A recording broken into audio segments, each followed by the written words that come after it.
South India shopping mall, the wedding మంత్ర, సరికొత్త wedding collection, south India shopping mall.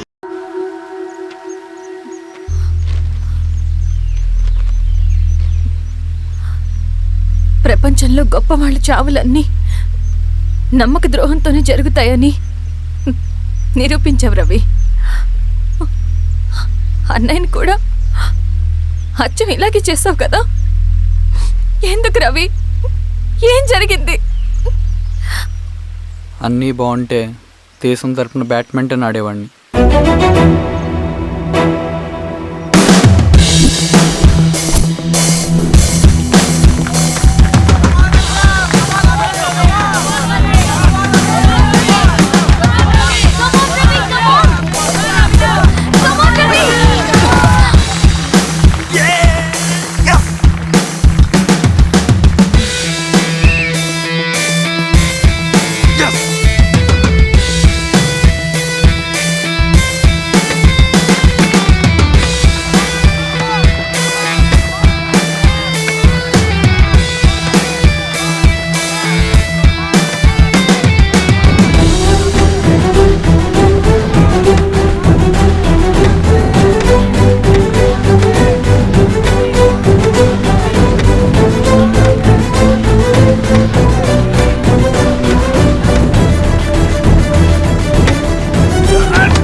అరే అభి, లేవరా, లే.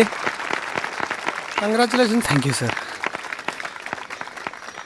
రవి, కంగ్రాచులేషన్స్.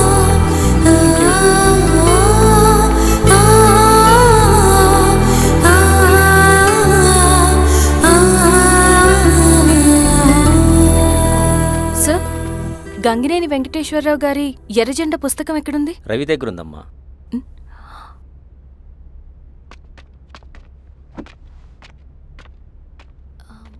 రవి, మీకు ఈ బుక్స్ అంటే ఇష్టమా? అవును, నీకు కూడానా? నేను ఇప్పుడిప్పుడే చదువుతున్నా. సైలెన్స్. క్యాంటీన్కి వెళ్ళి మాట్లాడుకుందామా? ఓకే. అక్క కాఫీ. థ్యాంక్ యూ రచన. పర్లేదక్క. అయ్యో, కాఫీ అస్సలు బాగాలేదు. 1 minute ఇప్పుడే వస్తా. ఎక్కడికి? ఇక్కడికే వచ్చేస్తా. 1 minute అండి.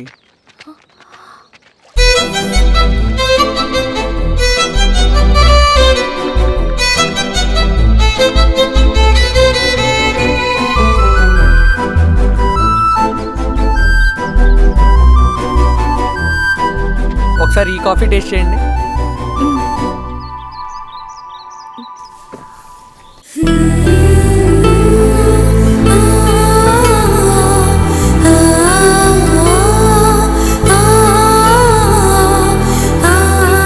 చాలా బాగుంది.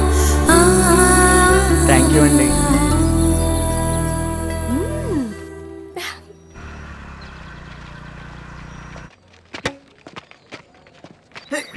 Wow sir. ఇట్రా Ravi. Congratulations Ravi. Sir, state badminton training కి సెలెక్ట్ అయ్యావు నువ్వు. Sir thank you sir. Career. నువ్వేమో ఇక్కడ కూర్చొని ఆడుకుంటున్నావు, వాడేమో state level training select అయ్యాడ్రా.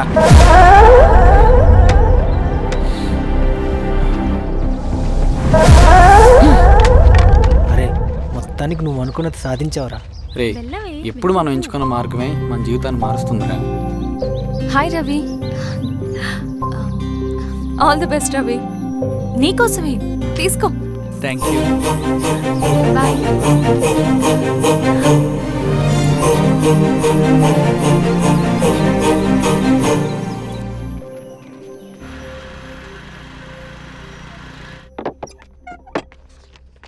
Sir, రమ్మన్నారంట. ఎందుకలా చేసావు రవి నువ్వు? ఏవేం సార్, నేనేం చేశాను? ఇదేమిటో చూడు. Question paper sir. అవును, రేపు జరగబోయే టర్మ్ ఎగ్జామ్ పేపర్. నువ్వు లీక్ చేసిన పేపర్. సార్, అసలు నువ్వు ఇలా చేస్తావనుకోలేదు సార్. నేను క్వశ్చన్ పేపర్ లీక్ చేయట్లేండి సార్. నేను అంతా చదువుకుంటూ రూమ్ లోనే ఉన్నాను సార్. నన్ను నమ్మండి సార్. ఈ జెర్సీ నీదే కదా? సార్ అది నాదే కానీ దీనికి నాకేం సంబంధం లేదు సార్. నన్ను నమ్మండి సార్. మల్లయ్య, సార్ నిన్న రాత్రి ఏం జరిగింది? Sir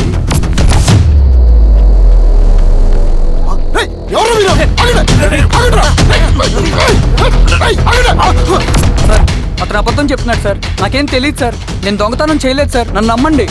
I'm very sorry Ravi, నేనేం చేయలేను. తప్పు నువ్వే చేసావని అన్ని నీ వైపే ఉన్నాయి. నిన్ను రెస్టికేట్ చేయడం తప్ప నాకు వేరే ఆప్షన్ లేదు. సార్ అంత పని చేయమాకండి సార్. నా లైఫ్ పోతుంది సార్. ఇండియా తరపున బ్యాడ్మింటన్ ఆడాలన్నది నా డ్రీమ్ సార్. నన్ను నమ్మండి సార్. సార్ సార్ సార్ నాకేం తెలియదు సార్. నన్ను నమ్మండి సార్. సార్ నాకేం తెలియదు సార్. నిజంగా నాకేం తెలియదు సార్. సార్ నన్ను నమ్మండి సార్. సార్ నేనేం తప్పు చేయలేదు సార్. నాకేం సంబంధం లేదు సార్. నన్ను వదిలేయండి సార్. సార్ నన్ను వదిలేయండి సార్. కాలేజ్ తరఫున స్టేట్కి వెళ్ళి ఆడదాం అనుకున్నాను. నా కొడుకు తాళం అక్కడే ఉంది కదా.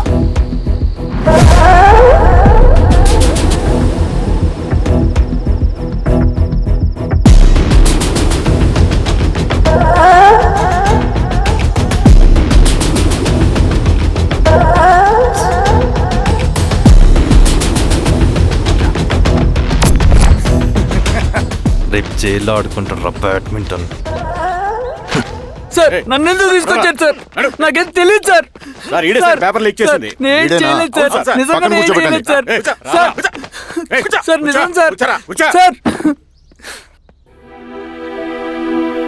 రేయ్, నీ తరపున ఎవరు లేరా? వచ్చి ఫోన్ చేసుకో త్వరగా.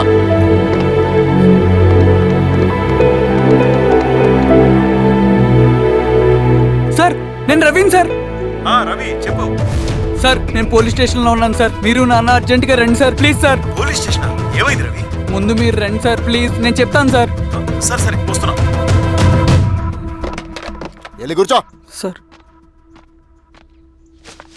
అయ్యా దండలయ్యా. రే రవి, నాన్న, ఏమైందిరా? నాకేం తెలియదు ఏయ్, నాన్న. నువ్వు ఆగు. నీ కొడుకు క్వశ్చన్ పేపర్స్ దొంగతనం చేసి దొరికిపోయాడు. ఎఫ్ఐఆర్ రాసి కేసు పెడితే జైలు శిక్ష పడుతుంది. అలా కాకుండా కేసు క్లోజ్ చేయాలంటే 2 లక్షలు కావాలి. వెళ్ళి తీసుకొనిరా. అర్థమైందా? లేదోండయ్యా. ఏయ్, నా సంగతి నీకు తెలుసు కదా. లోపలేస్తే 10 సంవత్సరాలు బయటికి రాడు. వెళ్ళి డబ్బులు కొట్టరా.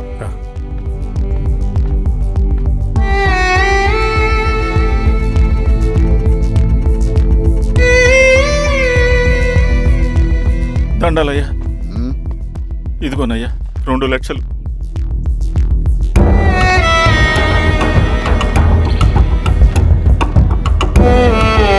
రేయ్, ఆయన పంపించండి రా. ఎలా నిజంగా దీనికి నాకేం సంబంధం లేదు నాన్న. త్వరగా దున్నండి రా.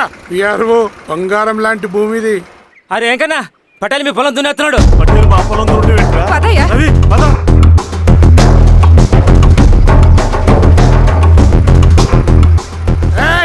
కానీ ఏంట్రా? అయ్యా పటేల్ అయ్యా. మా పొలంలో మీరు దున్నుతున్నారండి. నా పొలంలో నేను దున్నకుంటే వాడు దున్నుతాడా? అన్యాయం అయ్యా. ఏంద్రా అన్యాయము? పొలం అమ్మినావు కదా, అనుకున్న పొలంలో దున్నుతుంటే అన్యాయం అంటారేంట్రా? విఆర్ఓ ఆ పేపర్ని చూడరా, మంచిగా చూసుకుంటారా. పొలం అమ్మేవా నాన్న? అమ్మలేదురా, తాకట్టు పెట్టా. తాకట్టు కాదురా, నువ్వు అమ్మావు, నేను కొన్నాను. నేను అమ్మలేదయ్యా. వీడు నా దగ్గర 2 లక్షలు తీసుకొని ఈ పొలం అమ్మాడు. 2 లక్షలా? ఎందుకు? మీ వాడు చేసిన నిర్వాకం వల్ల చదువుకోరా అని కాలేజీకి పంపితే ఆడుతూ పాడుతూ ఎగ్జామ్ ఫెయిల్ అవుతాడని తెలిసి ఆ పేపర్ లీక్ చేశాడు వీడు. ఏంటయ్యా ఇది?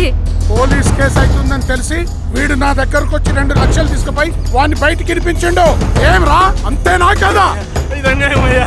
నేను అమ్మలేదయ్యా. నేను అమ్మలేదయ్యా. అవి దొంగ కాగితాలయ్యా. ఏం తమాషా చూస్తుండ్రా? పని చేసుకోకండి. ఇవి దొంగ కాగితాలయ్యా. నన్ను నమ్మండయ్యా. నేను నమ్మనయ్యా. దొంగ పేపర్ అవును. చాలా కొడతా.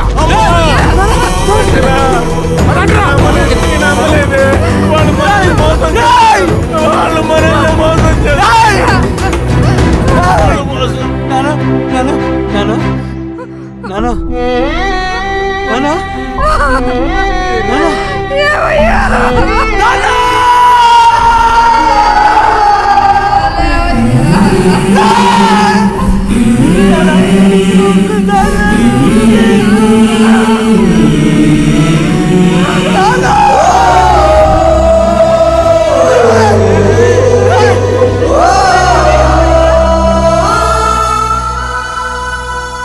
నాన్న చనిపోయిన తర్వాత మా భూమి కోసం వెళ్ళి పై అధికారులను కలిశాను, కానీ వాళ్ళు కూడా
ఈ వార్త అన్ని పేపర్లో రావాలి. ఈ లెటర్ బాధితుడికి అందించండి. లాల్ సలాం. లాల్ సలాం.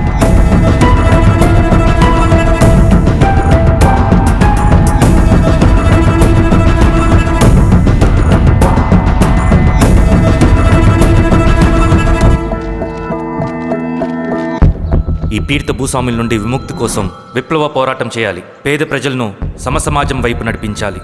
దళం నిన్ను ఆహ్వానిస్తుంది. రా, జనం కోసం పోరాటం చేద్దాం. లాల్ సలాం.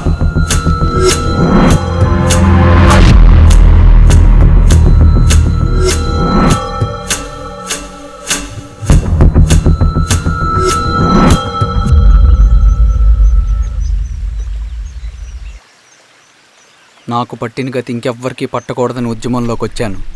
ఇన్ఫార్మర్గా చేరాను. దానికోసం ఎంతమందినైనా చంపుతాం, చేస్తాం. కానీ మేము అనుకున్న సమాజం తీసుకొస్తాం. కమ్యూనిస్ట్ రాజ్యాన్ని స్థాపిస్తాం. సమాజమా అంటే? రష్యాలో, చైనాలో, వియత్నంలో మా కమ్యూనిస్టులు విప్లవం ద్వారా సాధించిన ఆదర్శ సమాజం. Lenin, Stalin, Mao, Che Guevara, Fidel కాస్ట్రోల్ సృష్టించిన కులాలు, మతాలు, వర్గాలు, వర్ణాలు లేని ఒక సామ్యవాద స్వర్గం. అదే మేము కలలుగనేది. దానికోసమే మేము పోరాడేది. నాకు తెలిసి నాజీ పార్టీలో గోబెల్స్ తర్వాత అంత ప్రొపగాండా మీ కమ్యూనిస్టులు తప్ప ఈ ప్రపంచంలో ఎవ్వరూ చేసుండరు. ఉక్కు మనిషి స్టాలిన్, మానవీయుడు మావో, ఎర్ర జెండా వెలుగు ఇలాంటి కమ్యూనిస్టు పుస్తకాలు చదివితే ప్రపంచవ్యాప్తంగా కమ్యూనిస్టులు సాగించిన మారణ హోమాల గురించి నీకు తెలీదు రవి. స్టాలిన్ మొత్తం ఎంతమందిని చంపాడో తెలుసా? 2 కోట్ల మందిని. మనుషుల్ని చంపడంలో హిట్లర్నే మించిపోయాడు. చాలా మందిని సైబీరియన్ లేబర్ క్యాంపులకు పంపి దారుణంగా హింసించి మరీ చంపేశాడు. 2వ ప్రపంచ యుద్ధంలో బెర్లిన్ని ఆక్రమించిన రష్యన్ సైనికులు 8 ఏళ్ల నుండి 80 ఏళ్ల వయసులో కంటికి కనపడిన ఏ స్త్రీని వదలకుండా సామూహిక మానభంగం చేశారు. అది కూడా మీ కమ్యూనిస్ట్ దేవుడు స్టాలిన్ హయాంలోనే జరిగింది. ఇక మీ మావోయిస్టుల భగవంతుడు China chairman Mao Zedong great leap forwarded cultural రెవల్యూషన్ల పేరుతో 14 నుంచి 20 మిలియన్ల ప్రాణాలని పొట్టన పెట్టుకున్న మహానుభావుడు. ఇది మీ కమ్యూనిస్ట్ దేవుళ్ళు రాసిన రక్త చరిత్ర. ఆ దేశాలలో పేపర్లు ఉండవు, టీవీలు ఉండవు, స్వతంత్రమే ఉండదు. 1962లో చైనా మన దేశం మీదకి దాడి చేసి భూభాగాన్ని ఆక్రమించినప్పుడు ఒక్కరు కూడా నోరు మెదపలేదు.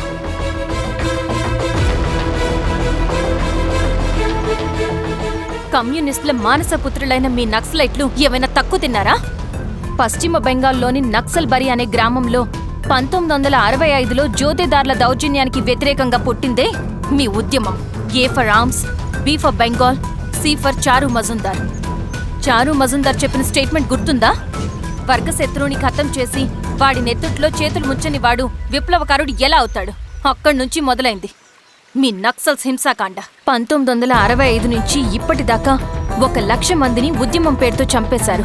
కేఎస్ వ్యాస్, పరదేశీ నాయుడు, ఉమేష్ చంద్ర, శ్రీపాదరావు, దుగ్గిరాల వెంకట్రావు, హైగ్రీవాచారి, బుడ్డా వెంగల్ రెడ్డి, ఇలా చెప్పుకుంటూ పోతే ఎంతో మంది మీ చేతుల్లో చంపబడ్డారు. ఇంతమందిని చంపి ఏం సాధించారు మీరు? కంపెనీలు తెచ్చారా? ఉద్యోగాలు ఇప్పించారా? ఇళ్లు కట్టారా? హాస్పిటల్స్ పెట్టారా? ఏం చేశారు మీరు? You did nothing. కడితే డెవలప్మెంట్, కూల్చితే విధ్వంసం. విధ్వంసం చేశారు కానీ డెవలప్మెంట్ ఏం చేశారు మీరు? అంటే ఇన్నేళ్ల ఉద్యమంలో మేం మంచి చేయలేదా? లేకే ఖచ్చితంగా చేశారు. తెలంగాణ సాయుధ పోరాటం, శ్రీకాకుళ సాయుధ పోరాటం వాళ్ళ చలవే. భూస్వాములు తగ్గి కూలీ రేట్లు పెరిగాయి అంటే అది మీ చలవే. నంబూద్రిపాద్, జ్యోతి బసు, సోమనాథ్ చటర్జీ, పుచ్చలపల్లి సుందరయ్య, తరిమెల నాగిరెడ్డి, చంద్ర రాజేశ్వరరావు, నల్లా నరసింహులు ఒక్కొక్కరు ఒక్కో లెజెండ్. కానీ వీళ్ళు ప్రజానాయకులు. తుపాకీ పట్టి అడవిల్లోకి వెళ్లలేదు. ఎలక్షన్స్ లో గెలిచి ప్రజా సమస్యల్ని పరిష్కరించారు. కానీ మీరేంటి ఎలక్షన్స్ వద్దు అంటున్నారు? ఒక తుపాకీతో మనిషి ప్రాణాలు తీసే బదులు ఒక పెన్నుతో 10 మంది ప్రాణాలు కాపాడొచ్చు. మీలాంటి వాళ్ళు ఉండాల్సింది ఎర్ర జెండా నీడలో కాదు, దేశ జెండా నీడలో. చంపుకుంటూ పోతే ఒకరోజు మనకిష్టమైన వాళ్ళని కూడా చంపుకోవాల్సి వస్తుంది రవి. నా మాట విను. ఇవన్నీ వదులుకుని నాతో రా. ఈ అడవి బయట నీకు గొప్ప ఫ్యూచర్ ఉంది. రా. సంతకం పెట్టండి శిరీష. నేనెందుకు చెప్తున్నానో అర్థం చేసుకోండి. రవి, సంతకం పెట్టండి.